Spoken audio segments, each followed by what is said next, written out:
ஆனால் நீ நான் உழைச்சனா, நான் அப்படி பண்ணணுனா, நான் இப்படி பண்ணணுனா, இதெல்லாம் என்னுடைய உழைப்பு தான் சொல்கிற பார்த்தியா, இதெல்லாம் சாபத்தின் உழைப்பு.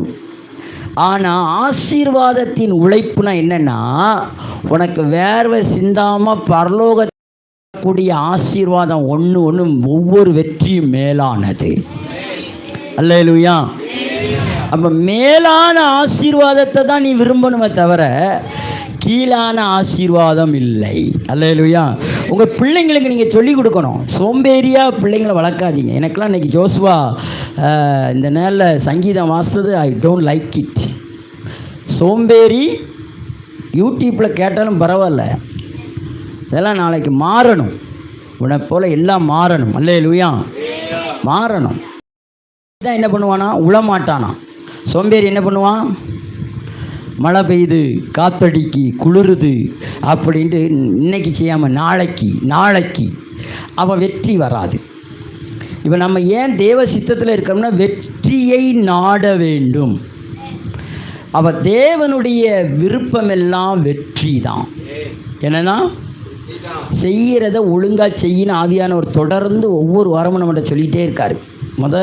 சொல்லும்போது நல்ல மாட்டுக்கு ஒரு சூடுனார். அப்போங்க எத்தனை மாட்டுக்கு சூடு போட்டாலும் என்ன வரமாட்டேக்கு, அறிவு வரமாட்டேக்கு. அல்லேலூயா. செய்தியை கேட்குற நமக்கு அறிவு வேணும், வெறி வேணும், வைராக்கியம் வேணும். ஜெமீமா என்ன சொன்னால், கர்த்தர் எனக்காக யுத்தம் பண்ணுவார், கர்த்தர் எனக்காக யுத்தம். எப்பொழுதுமே வேர்ல்டு கப்பை அடிச்சுட்டு போகிற ஒரே தேசம் யார் தானா, ஆஸ்திரேலியா தான். எல்லாத்துலேயும் அவன் தான் அடிப்பான்.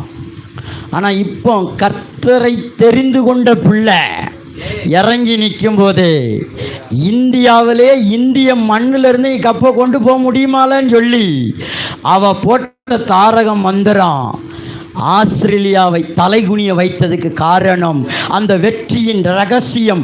அவ சொன்னது, இயேசுதான் எனக்காக யுத்தம் பண்ணார்.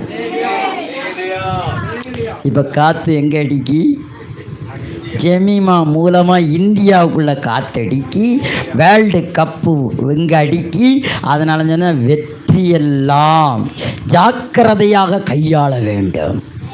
உனக்கு என்ன கிடைச்சிச்சு உடனே அந்த பொண்ணு என்னுடைய திறமை அப்படிலாம் சொல்லலை. ஐயா, நான் ஆராதிக்கும் என் தேவன் என்னை தப்புவித்தார். அல்லேலூயா. அப்போ நீங்கள் சொல்லணும், நான் ஆராதிக்கிற தேவன் என்னை தப்புவிக்கிறார். அல்லேலூயா. அல்லேலூயா. வெற்றிகளை ஜாக்கிரதையாக கையாள வேண்டும். நாம் வெற்றியாளராக மாறும்போது அந்த மகிமை யாருக்கு அர்ப்பணிக்கிறோம் என்பது மிகவும் முக்கியம். நாம் வெற்றியாளராக மாறிட்டோம். ஏன்னா சொல்லுங்கள், நான் வெற்றியாளர். சொல்லுங்கள், எல்லோரும் வாயை திறந்து சொல்லுங்கள், நான் வாயை திறந்து நான் வெற்றியாளர்.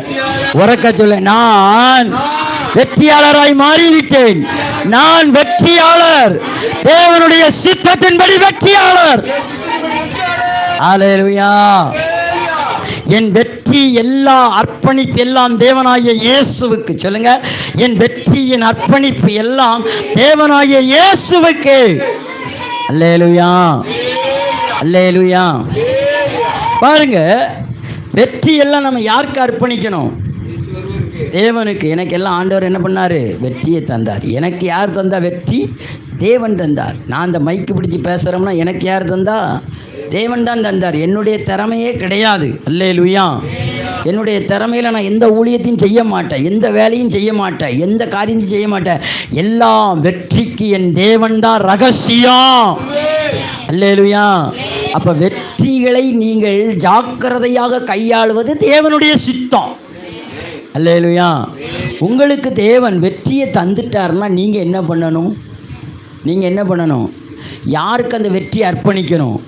ஜெமீமா யாருக்கு அர்ப்பணித்தா, பரலோக தேவனுக்கு அர்ப்பணித்தாள். அதனால தான் அவளை தேடி 1000 கோடி வருது. அவள் வேறு வெற்றியை வேற எங்கேயாச்சும் சொல்லியிருந்தானா 1000 கோடி வருமா? அவள் டீமுக்கு வருவதற்கு அந்த பெண் சொன்ன ஸ்டேட்மெண்ட்டை வல்லரசு நாட்டினுடைய தலைவன் அதிபதி கேட்டு கொடுக்குறான்னா காரணம் என்ன? அர்ப்பணிப்பு எங்கே இருக்குது? யாரை மகிமைப்படுத்துகிறாங்க? கர்த்தரை மகிமைப்படுத்துகிறார்கள். அல்லேலூயா.